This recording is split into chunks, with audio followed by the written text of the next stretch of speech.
Okay, Assalamualaikum guys. So, kita hari ni nak buat trial untuk perjalanan long distance jarak jauh dari Penang ke KL. So, ni hari ni kita akan bermula dari Penang ni dengan SOC 97%.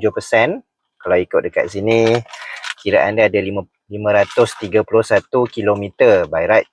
Penang ke KL, distance about 300 macam tu kan, 300 plus. So by right boleh cukup lah. Tapi kita nak tengok juga sama ada boleh ke cukup tanpa perlu stop untuk charge ataupun bagaimana. So kat sini kalau tengok kita boleh masukkan. So saya akan letakkan satu address untuk kita set as destination kat KL ni. So kalau tengok kat situ distance 342 km. So by right battery on arrival 34% lah, ikut route yang paling cepat. So kita setkan ni. Tapi actually ni kalau kiraan dia ni saya rasa sebab ikut saya punya speed yang sebelum ni, which is speed dari rumah ke tempat kerja ni tak berapa laju lah. Tapi dekat highway nanti bila kita nak perjalanan ke KL tu speed akan berubah-ubah kan. So kita tengok lah macam mana nanti, sama ada betul boleh cukup tanpa charge perjalanan kita ni dengan baki sebanyak 34% tadi estimated, ataupun sebaliknya. Alright, so nanti saya akan update dari masa ke semasa dan tengok macam mana lah kita punya perjalanan hari ni. Alright. Okay guys, so update kita punya trip hari ni. So ni dah 1/4 perjalanan.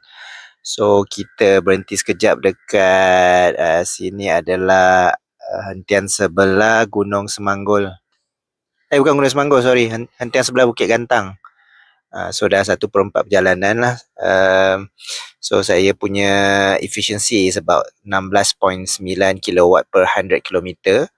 Bateri ada 78% lagi. Kalau ikut kat sini range available 414. Dan kalau ikutkan kita punya calculation dekat map, lagi 252 km lah untuk sampai ke destination. So by right should be okay lah kan. Kita tak perlu top up apa-apa, tapi kita akan tengok lah. Tadi saya punya average speed about, saya rasa dalam 100, maksimum saya buat tu 120. Ada certain stretch tu ada traffic yang agak heavy, especially lepas keluar tol Juru sampai ke exit Nibung Tebal Jawi. So kereta agak banyak, so speed tak laju kat situ lah, dalam 60, sometimes 20 km pun ada. So okay, itu update 1/4 perjalanan. So kita tunggu next update untuk tengok macam mana, sama ada trip kita hari ini berjaya atau tidak tanpa perlu top up charging untuk sampai dari Penang ke KL. Okay. Okay, hi guys, sedikit update. So kita dekat Gopeng ni, kat Gopeng, tapi traffic jam. Tak pasti kenapa traffic jam, ada accident ke, buat jalan ke apa, tak sure. So maknanya kita ada satu stretch yang kereta memang bergerak sangat perlahan. So kita tengok lah sama ada effect bateri ke tak. Sepatutnya tak ada lah. Sepatutnya dia takkan effect bateri. Bateri akan lebih kurang digunakan kalau kereta EV dalam jam, bateri akan lebih kurang digunakan. So anyway, nanti kita update lagi untuk update seterusnya. Waktu kita berhenti di RNR lah, saya ada plan nak berhenti di RNR untuk solat dan dinner. So saya rasa RNR yang saya pilih tu about halfway perjalanan. So kita boleh tengok bateri tinggal berapa dan distance lagi berapa waktu tu nak habis nak untuk sampai ke destinasi. Okay guys. Okay guys, so kita sebenarnya dah sangkut lebih kurang 50 minit dekat 1 jam juga dekat tadi traffic ni. Saya rasa sebab ada accident kat depan tadi, so baru je nak start gerak balik ni. Tadi memang start tak bergerak, sangat perlahan. So bateri memang tak pakai banyak lah. Tadi daripada 62% jadi 60. Ni baru start gerak balik. So nanti saya akan update dekat next stop. Okay. Okay guys, update. Kita dah berhenti stop dekat arena Tapah. So kita ada state of charge battery 52%. Ikutkan mileage yang ada tu 270 km lah before empty. Saya punya efficiency about 17.8 kilowatt per hour per 100 km. So kalau tadi kat sini, sorry, sebab saya masuk sini dia tak keluar pula. So tadi actually kita ada baki lagi 146 km kalau ikutkan nak sampai ke destination 146 km. Tapi kalau ikut kat sini kita punya range masih ada 270 km. So by right should be okay lah kan. Tapi kita akan continue untuk tengok sama ada kita berjaya untuk sampai KL destinasi kita tanpa top up ataupun sebaliknya. Anyway, bateri saya half kat sini, tak perlu nak top up.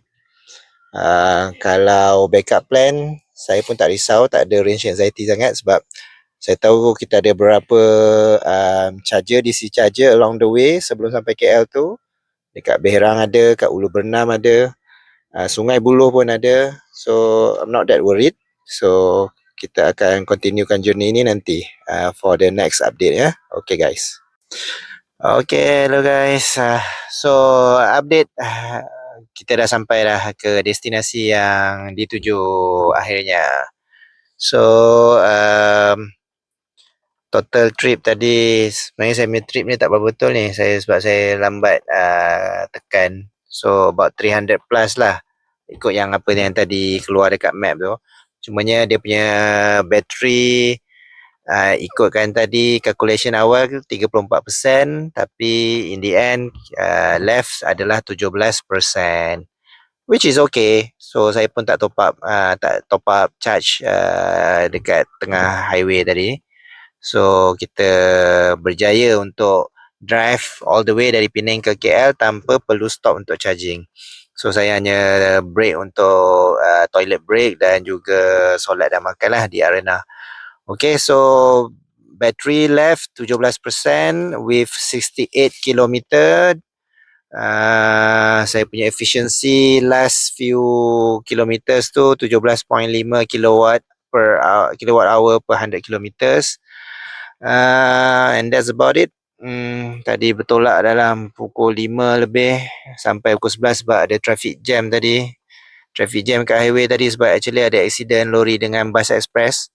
So kita start about 50 minutes tadi kat situ. Dan campur break apa semua makan. So in the end yalah, standard lah 5-6 jam ni waktu perayaan kalau lalu kat highway macam tu lah.